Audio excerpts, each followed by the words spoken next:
नमस्कार विद्यार्थियों। अनिवार्य हिंदी की कक्षा में आप सभी का हार्दिक स्वागत है।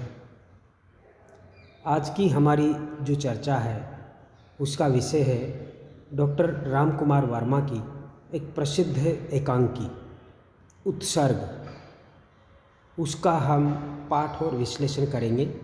इससे पूर्व इस एकांकी पर हम 2 चर्चाएं कर चुके हैं, जिसमें हमने एकांकी का पठन और साथ साथ में विश्लेषण किया था। एकांकी के पठन और विश्लेषण का ये तीसरा भाग है और इसके अंदर छाया देवी और मंजुल आपस में बातचीत कर रही है।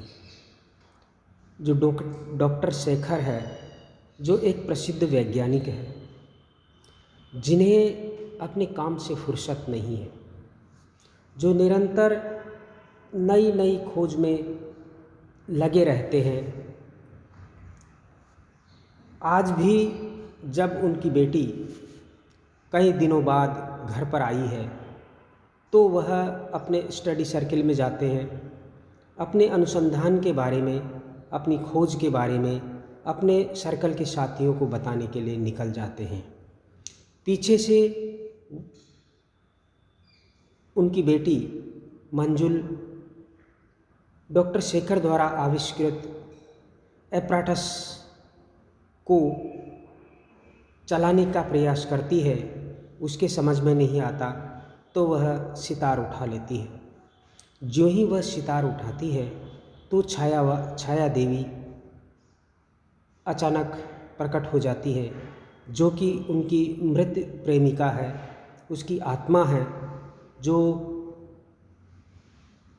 उसके घर पर आ जाती है और मंजुल से बात करने लगती है।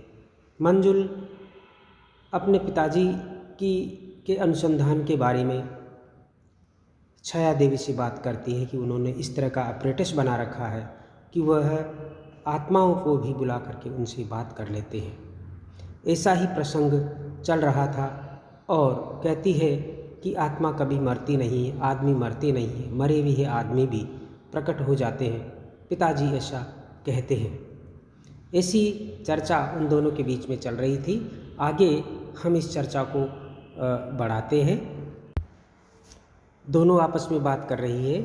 मुझे कुछ मालूम नहीं, सैकड़ों नई खोज कर नई बातें खोज कर निकाली है। कहते हैं मरने के बाद आदमी मरता नहीं।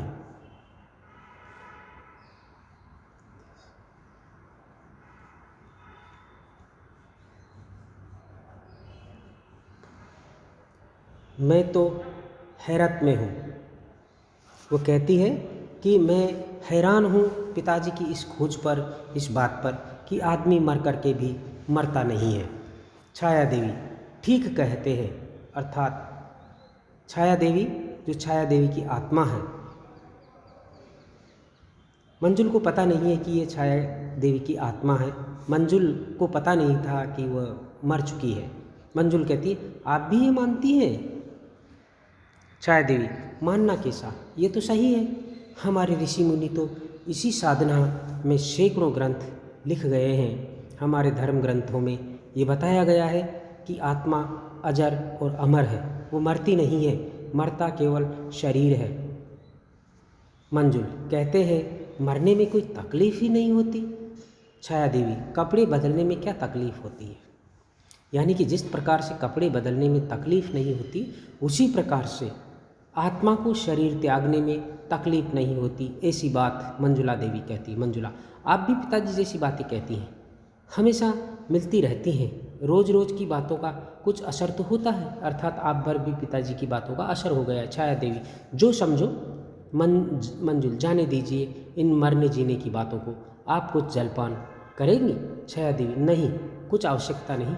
अच्छा तो अब मैं जाऊंगी। मंजुल वाह, अभी आई और अभी चली? पिताजी से तो मिली ही नहीं। छाया देवी फिर कभी मिल लूँगी, उनसे कभी कभी तो मिलना हो ही जाता है। मंजुल कुछ देर और ठहरिए ना।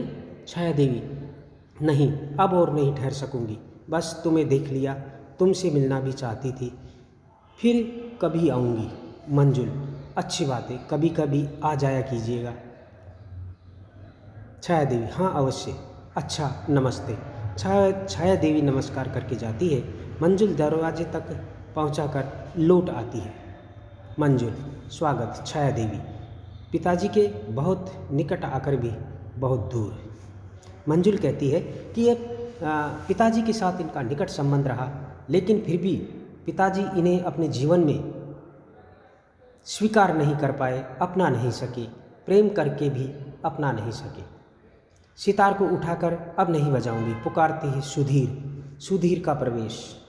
सुधीर, लो सुधीर ले जा, अब सितार नहीं बजाऊंगी, देख संभाल कर रखना। सुधीर, सरकार सबसे अच्छा तो हारमोनिया होता है, उठाए के बकस में रख ले तो मालूम न होए कि ई बाजा है, और सितार भी कांधे में सींग अस उठा रहत है। मंजुल कड़े स्वर में, जा शोर मत मचा।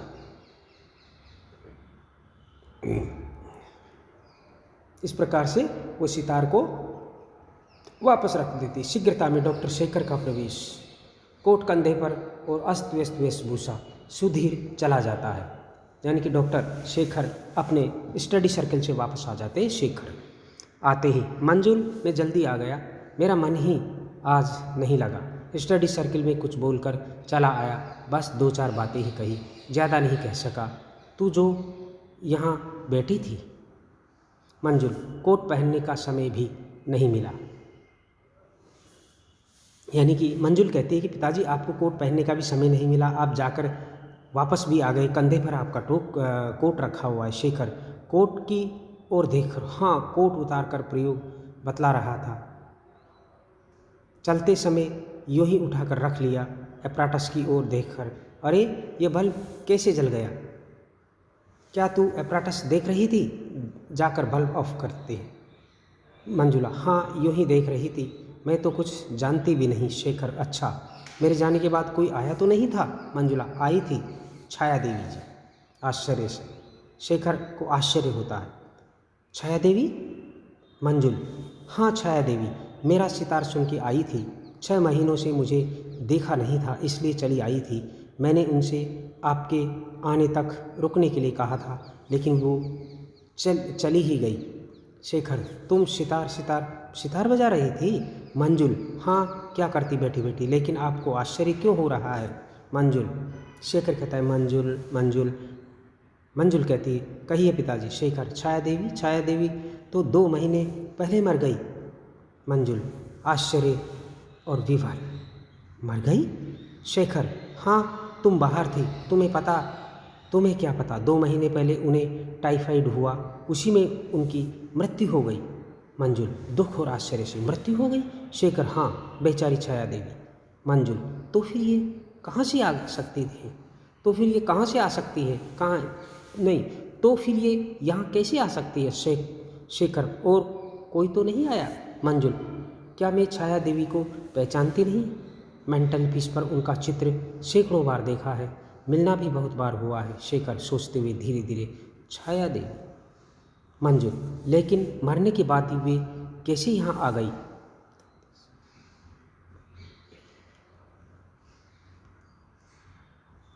शेखर एप्राटस की ओर संकेत करते हुए, इसी एप्राटस के सहारे ये जो हरा बल्ब है, ये प्रेतात्माओं को अपनी ओर खींचता है।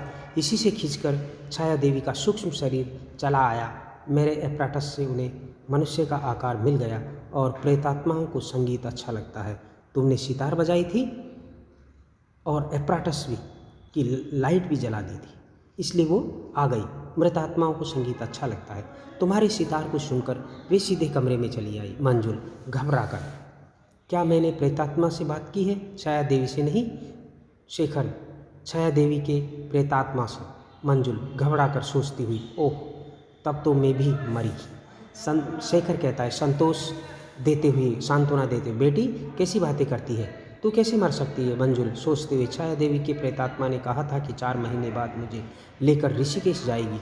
तब तो मेरी मृत्यु निश्चय ही 4 महीने बाद हो जाएगी। पिताजी, मैं भी मर जाऊंगा। गला भर आता है। शेखर मंजुल को हाथ का सहारा देते हुए, बेटी तू नहीं मर सकती। मंजुल शिथिल होकर, पिताजी मैं भी मर जाऊंगी, अचेत हो जाती है। शेखर दुख के स्वर में, ओह मंजुल मंजुल। अचेत मंजुल को संभाल कर आर्म चेयर पर लेटाते हुए, ओह ये क्या हो रहा है, ये मेरी खोज का दुखद परिणाम ही है। मंजुल, मेरी मंजुल, अब क्या होगा। अत्यंत अव्यवस्थित होकर सुधीर को पुकारते हैं। शेखर,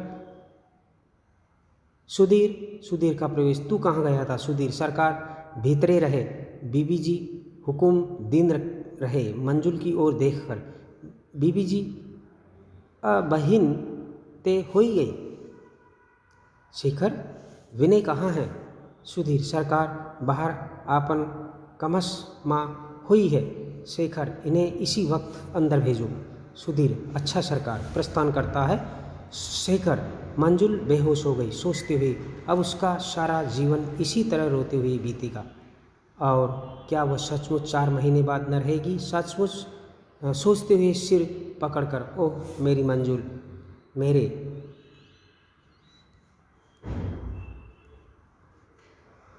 कारण तुम्हें इतना कष्ट हो रहा है। तू 4 महीने बाद, सिर्फ 4 महीने बाद, फिर मैं कैसे जीवित रहूँगा। मेरी बेटी मंजुल। छाया, तू क्यों नहीं आई। तूने क्यों मंजुल से बातचीत की। अच्छा, मैं अभी देखता हूँ। ओलिवर लॉज की पुस्तक निकालकर शीघ्रता से पृष्ठ उलटते हुए रुक कर पढ़ते हैं। The spirit must be called in when anything connected with it comes to pass. विनय शीघ्रता से प्रवेश करता है। विनय, आपने मुझे बुलाया। शेखर, हाँ, इसी समय मैं स्पिरिट कनेक्टेड करूँगा। एपराटस का फेस सडनली डायरेक्शन में करो और मेरे खड़े होने का पेडेस्टल ईस्टर्न डायरेक्शन में। कमरे का टेम्परेचर 60 डिग्री फ़ारेनहाइट हो। मेरा नीला और कोट मेरे पास रखो। विनय, बहुत अच्छा। शेखर, CHHAYA के कटे हुए अक्षर बल्ब के सामने रख दो। विनय, बहुत अच्छा। शेखर, कमरे में सुगंधी की बत्तियां और लगा दो और एपराटस के इंडिकेटर के सामने फूलदान रख दो। विनय, बहुत अच्छा। शेखर, अपना काम करो। विनय क्रमशः एपराटस और अन्य वस्तुओं को ठीक करता है और डॉक्टर शेखर की कही हुई चीज़ों को व्यवस्थित ढंग से सजाता है। शेखर इसी बीच में उसी पुस्तक को पढ़ने में लीन हो जाता है जो प्रेतात्माओं के संधान से संबंधित है। शेखर, प्लस और माइनस के कॉन्टैक्ट पॉइंट्स अत्यंत पास हो और इंडिकेटिंग बैंड शू हॉर्न के रूप में हो। विनय, बहुत अच्छा। डॉक्टर शेखर फिर अपनी पुस्तक पढ़ने में लीन हो जाते हैं। विनय अंग्रेजी के कटे हुए अक्षरों को बल्ब के सामने सजाता है और बल्ब के सामने छाया दृष्टिगत होता है। विनय, छाया स्पिरिट को बुलाएंगे। शेखर, हाँ, इसी विषय में मैं अधिक बात नहीं कर सकता। विनय, बहुत अच्छा।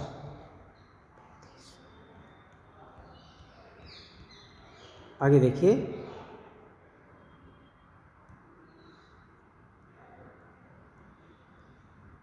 शेखर, सब ठीक हो गए। विनय जी मंजुल की ओर देखकर, कुमारी मंजुल को क्या सो रही है। शेखर तेजी से, तुम जाओ विनय और देखो कोई इस कमरे में आने ना पाए।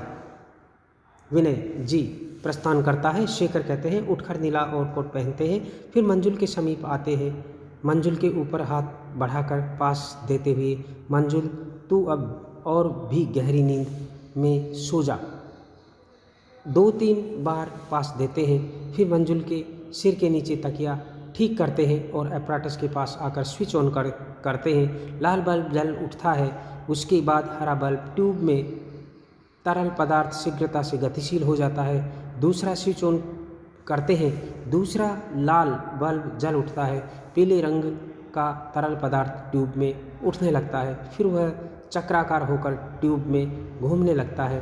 वे समीप रखे हुए पेडेस्टल पर खड़े हो जाते हैं। सब प्रकाश बुझ जाता है। केवल एपराटस का हरा और लाल प्रकाश होता है। डॉक्टर शेखर आंखें बंद कर कहते हैं। शेखर धीरे धीरे, प्रिय प्रकाश के अनंत समूह मैं प्रार्थना करता हूँ मुझे शक्ति दो कि मैं तुम्हारा स्वागत कर सकूँ। यानी कि डॉक्टर शेखर अपनी प्रेमिका छाया देवी का आह्वान कर रहे हैं कि वह प्रकट हो और उससे वो बात कर सके। और बात करने का कारण क्या था? क्योंकि छाया देवी मंजुल से कह गई थी कि अब मैं तुम्हें भी ले चलूँगी। और डॉक्टर शेखर को यही डर था कि कहीं मेरी बेटी, जो एकमात्र अब मेरा सहारा रह गई है, वह भी मेरे से विदा न हो जाए। छाया देवी को तो मैं अपनी व्यस्तता और जिम्मेदारियों के कारण जीवन में उतार नहीं पाया और मैं बेसहारा हुआ। मुझ बेसहारा को मंजुल और उसके परिवार ने ही एक प्रकार से सहारा दिया है। तो वह डॉक्टर शेखर मंजुल को खोना नहीं चाहते, इसीलिए छाया देवी से वापस बात करना चाहता है, इसीलिए उनका आह्वान करता है।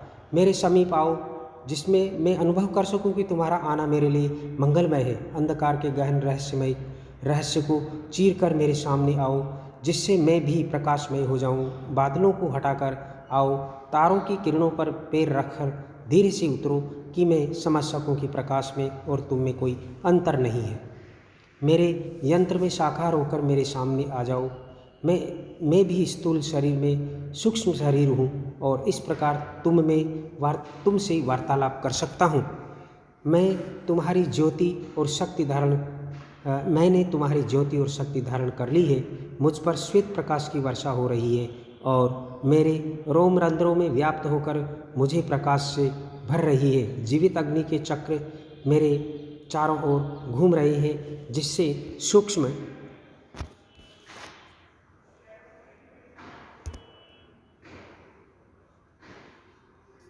शरीर आकर्षित हो सकता है पर मुझ में प्रवेश नहीं कर सकता।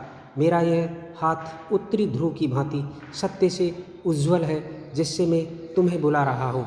मैं निद्रा जैसी शांत समाधि में हूँ। मुझे आत्मविश्वास है कि मैं पवित्र और शोक रहित हूँ। स्वर्ग की प्रकाशमय देवी छाया, तुम आ रही हो, आ रही हो, आ रही हो। थोड़ी देर शांति रहती है, फिर दरवाजे पर खटखट का शब्द, फिर शब्द।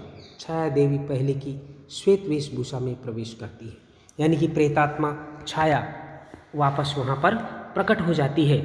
और जब डॉक्टर ने आह्वान किया, उस आह्वान पर वह प्रकट होती है। उनकी मुख मुद्रा और भी गंभीर है। डॉक्टर शेखर धीरे धीरे अपने पेडेस्टल से उतरते हैं। शेखर, तुम्हें नमस्कार। मेरा तुम्हें नमस्कार स्वीकार हो। यानी कि डॉक्टर शेखर मृत आत्मा छाया देवी से नमस्कार करते हैं। छाया देवी स्वीकारात्मक सिर हिलाती है। शेखर दृढ़ता से, मैं यहाँ सत्य के अतिरिक्त कोई दूसरा अनुभव नहीं आने दूंगा। तुम सत्य ही कहोगी, इसके अतिरिक्त कुछ नहीं। तुम छाया देवी हो? छाया देवी कहती है, हाँ। शेखर, श्रीमती छाया देवी हो, जिनकी मृत्यु 2 महीने पहले हुई थी। यानी कि शेखर उस आत्मा को पूरी तरह से दृढ़ता के साथ ये कहलवाना चाहता है कि छाया देवी, क्योंकि ऐसा माना जाता है कि जिस आत्मा का आह्वान किया है उसके अलावा कोई दूसरा भी आ जाता है उसके स्थान पर और वह छल कपट करता है। तो यहाँ पर डॉक्टर शेखर इस बात को मजबूती के साथ स्वीकार करवाना चाहता है कि वास्तव में छाया देवी की आत्मा ही आई है। शेखर, श्रीमती छाया देवी हो, जिनकी मृत्यु 2 महीने पहले हुई थी। छाया देवी, हाँ डॉक्टर, तुम मुझे जानते हो। मैं उष्णता की लहर आती हुई जान पड़ी होगी। मैं छाया देवी हूँ। शेखर, हाँ, उष्णता की लहर का अनुभव मैंने किया था। स्वर्ग की देवी को प्रणाम। छाया देवी, यह असत्य है। मैं अंतरिक्ष में हूँ, स्वर्ग में नहीं।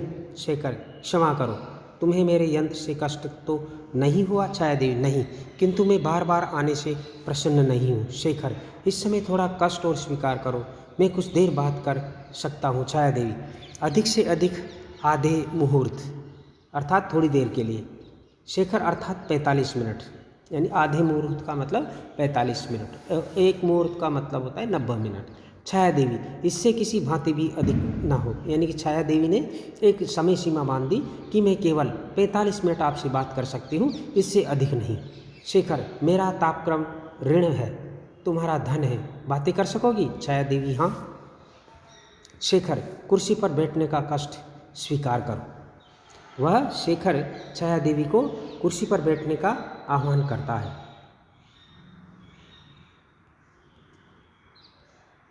छाया देवी कुर्सी पर बैठ जाती है। शेखर, तुम अभी यहाँ आई थी? छाया देवी, यानी कि वो कहना चाहते हैं कि जब मैं घर पर नहीं था तब तुम आई थी और मंजुल से बात की थी, अर्थात मंजुल से जिसने बात की थी तुम ही थी, छाया देवी ही थी। तो छाया देवी कहती हाँ। शेखर, कैसे चली आई? मैंने प्रयोग तो नहीं किया था, अर्थात मैंने ऑपरेटस को तो ऑपरेट नहीं किया था, मैंने तो आह्वान नहीं किया था। छाया देवी, शुक्र तारे की भांति बल्ब का निमंत्रण मेरे लिए पर्याप्त था, सितार का संगीत मेरे लिए पर्याप्त था, मंजुल का यह रहना मेरे लिए पर्याप्त था। यानी कि जो बल्ब, एपराटस का बल्ब जल रहा था, मंजुल का सितार बज रहा था, मंजुल यहाँ पर उपस्थित थी, यही मेरे लिए सबसे बड़ा निमंत्रण था और मैं चली आई थी। शेखर, तुमने मंजुल से बातें की थी? छाया देवी हाँ। शेखर, तुमने मंजुल से यह क्यों कहा कि 4 महीने बाद तुम उसे ऋषिकेश ले जाओगे? छाया देवी, तुम्हें दंड देने के लिए। यानी कि छाया देवी के अंदर भी एक प्रकार से प्रतिशोध की आग जल रही है। जिस शेखर ने छाया देवी से प्रेम करके उसे जीवन में स्वीकार नहीं किया, अपनाया नहीं, और वह घुट घुट करके मर जाती है, और उस आत्मा में भी वह प्रतिशोध की आग जिंदा है। और इसीलिए छाया देवी ने शेखर का एकमात्र प्रेम का सहारा, जो मंजुल उसकी बेटी है, उसे भी वह उससे छीन लेना चाहती है और छीन करके उसे प्रतिशोध लेना चाहती है।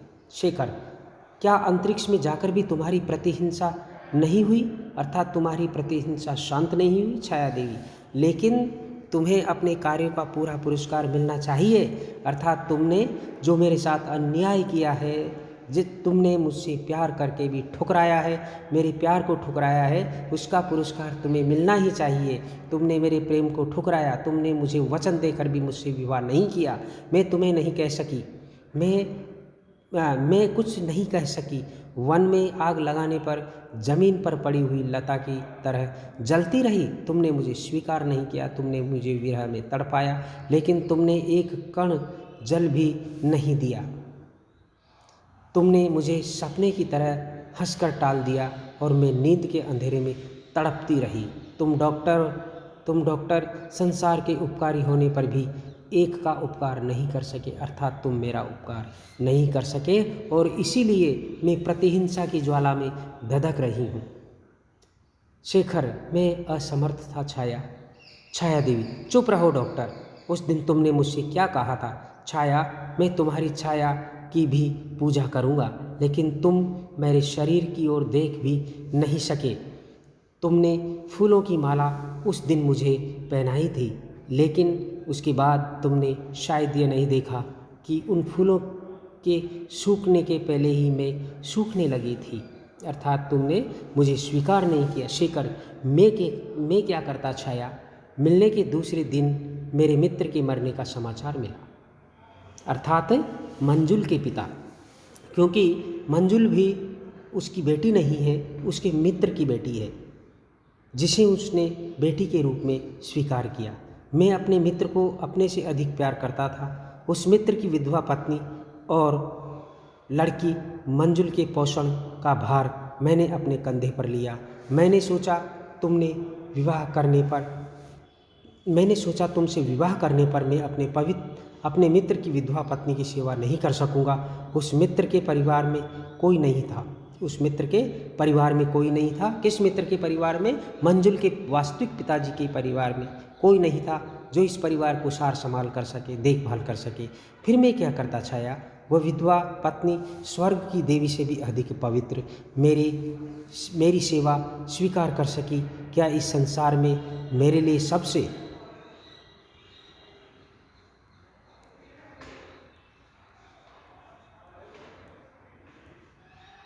बड़े दुख की बात नहीं है?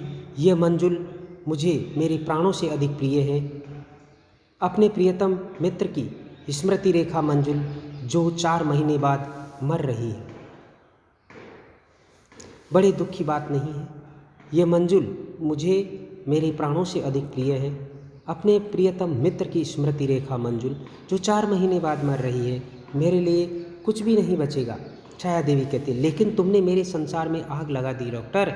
तुमने कभी स्त्री के हृदय की था नहीं ली कि वह प्रेम करते समय समुद्र से भी अधिक गहरी और गंभीर हो जाती है और निराश होने पर आग की लपट से भी अधिक भयानक, जिसकी एक एक चिंगारी में सारा जीवन जल जल कर बुझता है, जिससे उसे बार बार जलना पड़े, जैसे हृदय के पास निकला हुआ एक फोड़ा हो जो हृदय की धड़कन से दर्द करे। फिर भी मैं मौन रही, हंसती रही, लेकिन तुमने ये न समझा कि छाया इसलिए बढ़ रही है क्योंकि उसके जीवन का सूर्य ढल रहा है। मेरे जीवन के वे दिन मेरे मौन रहने में अंधेरे के समान भयानक हो रहे थे डॉक्टर। मैं अधिक दिनों तक जिंदा नहीं रह सकी।